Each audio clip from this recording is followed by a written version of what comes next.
আল্লামা যখন ইন্তেকাল করলেন, আমি তখন মালয়েশিয়া থেকে যুক্তরাষ্ট্রে একটা কনফারেন্সে যোগ দিতে যাচ্ছি, কাতার এয়ারলাইন্সে। মালয়েশিয়া থেকে দোহাতে নামলাম। দোহায় যখন আমার ট্রানজিট, তখন শুনতে পেলাম যে আল্লামা বিদায় নিয়েছেন। সোশ্যাল মিডিয়ায় শুনে বিশ্বাস করতে পারলাম না। মুহূর্তের মধ্যেই মাসুদ সাইদি ভাইকে মেসেজ করলাম, উনি কোনো উত্তর দিতে পারলেন না। মাসুদ ভাইয়ের সাথে যখন কোলাকুলি করি, আমাদের শামীম ভাইয়ের সাথে যখন কোলাকুলি করি, মনে হচ্ছে আল্লামা সাইদির ঘ্রাণ পাই। শরীরটা লিটারালি কাঁপছিল, নিজেকে মানাতে পারছিলাম না, বিশ্বাস করতে পারছিলাম যে আসলে আল্লামা বিদায় নিয়েছেন। ইন দ্য মিন টাইম আমার সেকেন্ড ফ্লাইট দোহা টু নিউ ইয়র্ক, 12 ঘন্টার ফ্লাইটে উঠলাম। ইন্টারনেট থেকে বিচ্ছিন্ন হলাম। নামার পরে শুনলাম আল্লাহু আকবার, যেখানে ওনাকে কবরস্থ করার কথা ছিল সেখানেও কবর দিতে দেয়া হয় নাই। ছবিগুলো দেখতে লাগলাম, হাসি মাখা মুখ, হাসি মাখা নিথর দেহটা, মরণে হাসিবে তুমি কাঁদিবে ভুবন। From east to west, from north to south, the entire globe, গোটা বিশ্ব ওনার জন্য কেঁদেছে, গোটা বিশ্ব কেঁদেছে। কাবার গিলাফ ধরে ধরে মানুষ চিৎকার করেছে। সম্মানিত সুধী, হযরতুল আল্লাম শহীদ মরহুম আল্লামা দেলওয়ার হোসেন সাঈদী রাহিমাহুল্লাহ, ওনার স্মৃতি বিজড়িত আজকের এই ঐতিহাসিক প্যারেড ময়দানের তাফসিরুল কোরআনের প্রোগ্রামে সব আছে। স্টেজ আছে,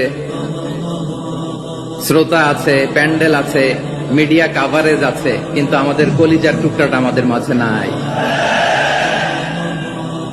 আজকের এই প্রোগ্রামে আলোচক হয়ে এই চেয়ারে আমি না বসে ওই শ্রোতাদের কাতারে বসে যদি আমাদের আল্লামার নুরানি চেহারার দিকে তাকিয়ে ওয়াজ শুনতে পারতাম, আমাদের হৃদয়টা ঠান্ডা হয়ে যেত, আমাদের তৃষ্ণার্ত হৃদয় শান্ত হতো। সব আজকে আছে, কি যেন নাই, ঠিক কিনা বলেন? আল্লাহ তাআলা প্রতি 100 বছরে একজন মুজাদ্দিদ পাঠান, প্রতি 100 বছরে একজন মুজাদ্দিদ, যিনি সমাজকে সংস্কার করেন। আল্লামা দেলওয়ার হোসেন সাঈদী রাহিমাহুল্লাহ ছিলেন তেমন একজন মুজাদ্দিদ। চিৎকার করে বলেন ঠিক কিনা?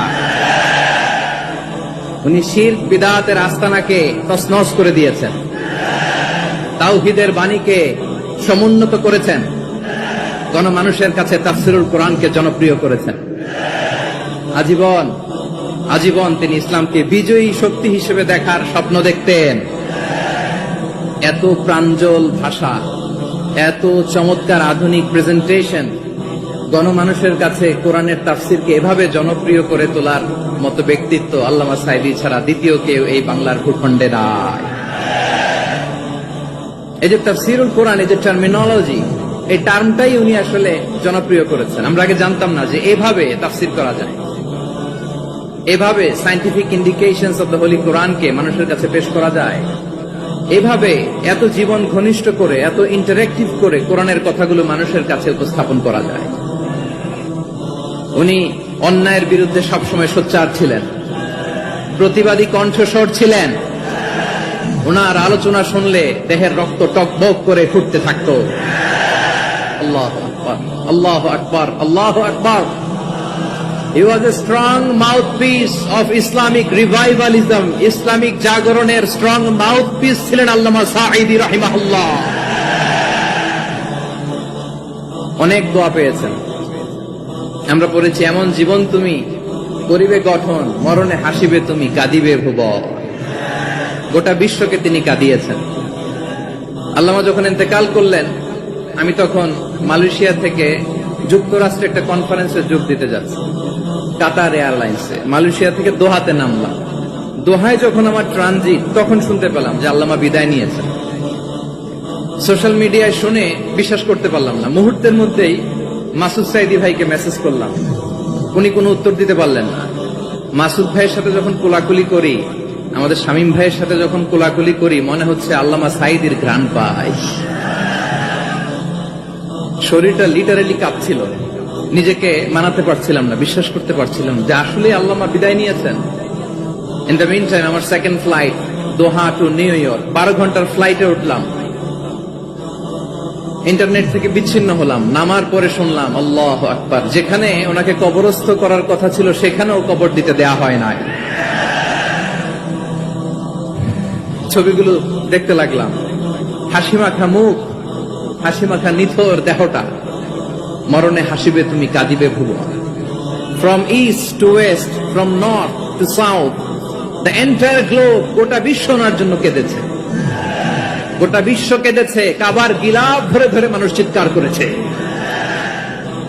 এর চেয়ে শ্রেষ্ঠ মৃত্যুকার হতে পারে? আমাদের আল্লামার আর কি পাওয়ার ছিল বলেন? আর কি পাওয়ার ছিল? কুল্লু নাফসিন যায়িকাতুল মাউত, যারাই দুনিয়াতে আসবে তারা ইন্তেকাল করবে, এটা আমরা মেনে নেই, এটা আমরা জানি। কিন্তু অবাক করা বিষয় হচ্ছে আমরা আজও জানি না আমাদের আল্লামার মৃত্যু কি স্বাভাবিক হয়েছে নাকি এটা পরিকল্পিত মেডিকেল কিলিং ছিল। এটা যে পরিকল্পিত মেডিকেল কিলিং ছিল এটা ধারণা করার পেছনে অনেক কারণ আছে। তিনি আধিপত্যবাদের বিরুদ্ধে সোচ্চার ছিলেন, ফ্যাসিবাদের বিরুদ্ধে সোচ্চার ছিলেন, রাজনৈতিক প্রতিহিংসার শিকার ছিলেন। এজন্য এটা মেডিকেল কিলিং হতে পারে এ ধারণা আমরা করতেই পারি। আওয়াজ করে বলেন ঠিক কিনা? যে সময়টা আমরা কাটাচ্ছি এত সুন্দর সময় বাংলাদেশ আর পাবে না। আমাদের জন্মের পর থেকে এরকম চমৎকার সময় আমরা পাই নাই। এটাই আসল সময়। আমরা ইন্টারিম গভর্নমেন্টের কাছে দাবি জানাই, উচ্চতর তদন্ত কমিটি করে এটা কি হত্যাকাণ্ড ছিল নাকি স্বাভাবিক মৃত্যু ছিল, এই রিপোর্ট গণমানুষের কাছে প্রচার করে জানাতে হবে। এই দাবির সাথে কি সবাই আপনারা একমত? কারা কারা একমত হাত তুলে দেখান।